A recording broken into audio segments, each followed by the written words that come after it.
കപ്പൂർ ഗ്രാമപഞ്ചായത്ത് സമ്പൂർണ്ണ മാലിന്യമുക്ത പഞ്ചായത്തായി പ്രഖ്യാപിച്ചു. പഞ്ചായത്ത് പ്രസിഡന്റ് ഷറഫുദ്ദീൻ കളത്തിൽ ഉദ്ഘാടനം നിർവഹിച്ചു.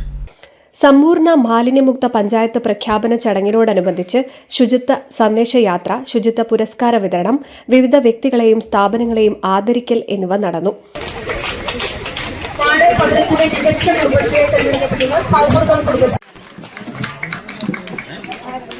സർട്ടിഫിക്കറ്റ് കൈമാറുന്നത് വൈസ് പ്രസിഡന്റ് ശ്രീമതി ആമിനക്കുട്ടി അവർ.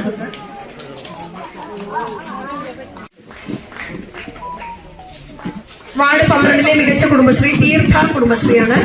പ്രസിഡന്റുമായ ശ്രീമതി ആമിനക്കുട്ടി അവർകളാണ്. ഷാജി കരിവാരക്കുന്നത്തിന് അഭിനന്ദനങ്ങൾ. ചടങ്ങിൽ കപ്പൂർ ഗ്രാമപഞ്ചായത്ത് വൈസ് പ്രസിഡന്റ് ആമിനക്കുട്ടി അധ്യക്ഷത വഹിച്ചു. ഗ്രാമപഞ്ചായത്ത് പ്രസിഡന്റ് ഷറഫുദ്ദീൻ കളത്തിൽ ഉദ്ഘാടനം ചെയ്തു. സമ്പൂർണ്ണ മാലിന്യമുക്ത പഞ്ചായത്ത് പദ്ധതി പ്രവർത്തനങ്ങൾക്ക് ഏവരുടെയും പിന്തുണ തുടർന്നും ഉണ്ടാകണമെന്ന് ഷറഫുദ്ദീൻ കളത്തിൽ പറഞ്ഞു. കപ്പൂർ ഗ്രാമപഞ്ചായത്തിലെ മുഴുവൻ പ്രദേശങ്ങളും മാലിന്യ വിമുക്ത പ്രദേശമായി പ്രഖ്യാപിച്ചുകൊണ്ട് പ്രഖ്യാപനം നടത്തി.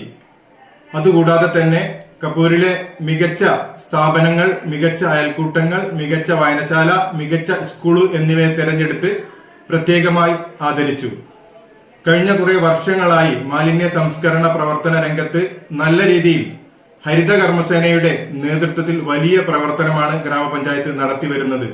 ഇതിന് വലിയ പിന്തുണയാണ് കപ്പൂരിലെ പ്രദേശങ്ങളിലെ വിവിധ സ്ഥാപനങ്ങളും എല്ലാ വീടുകളും നൽകി വരുന്നത്. തുടർന്നുള്ള പ്രവർത്തനങ്ങൾക്കായിട്ട് നമ്മൾ ബോട്ടിൽ ബൂത്തുകള്, ബിന്നുകള്, ബയോ ബിന്നുകള് തുടങ്ങിയ പ്രവർത്തനങ്ങൾ കൂടുതൽ കാര്യക്ഷമമായി എല്ലാ വാർഡുകളിലും വിതരണം ചെയ്ത് കഴിഞ്ഞിട്ടുണ്ട്.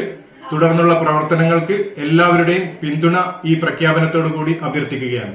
ജനപ്രതിനിധികൾ, വിവിധ രാഷ്ട്രീയ പാർട്ടി നേതാക്കൾ, അധ്യാപകർ, ഹരിത കർമ്മസേനാംഗങ്ങൾ, കുടുംബശ്രീ പ്രവർത്തകർ, വകുപ്പുതല ഉദ്യോഗസ്ഥർ തുടങ്ങിയവർ സന്നിധരായി. ആരോഗ്യ standing committee chairman K V. Raveendran സ്വാഗതവും കപ്പൂർ ഗ്രാമപഞ്ചായത്ത് സെക്രട്ടറി എ.ജെ. പ്രശാന്ത് നന്ദിയും പറഞ്ഞു. NCV news Thrithala. ഏപ്രിൽ 5 ശനിയാഴ്ച രാവിലെ 10 മണിക്ക് പുതിയ വലിയ മൈജി ഫ്യൂച്ചർ ഉദ്ഘാടനം ചെയ്യാൻ എടപ്പാളിൽ ഞാൻ വരുന്നു. നിങ്ങളുണ്ടാവില്ലേ? ഉദ്ഘാടനം ഏപ്രിൽ 5 ശനിയാഴ്ച രാവിലെ 10 മണിക്ക്. മൈജി ഫ്യൂച്ചർ, എടപ്പാളിന്റെ ഒറിജിനൽ ചോയ്സ്.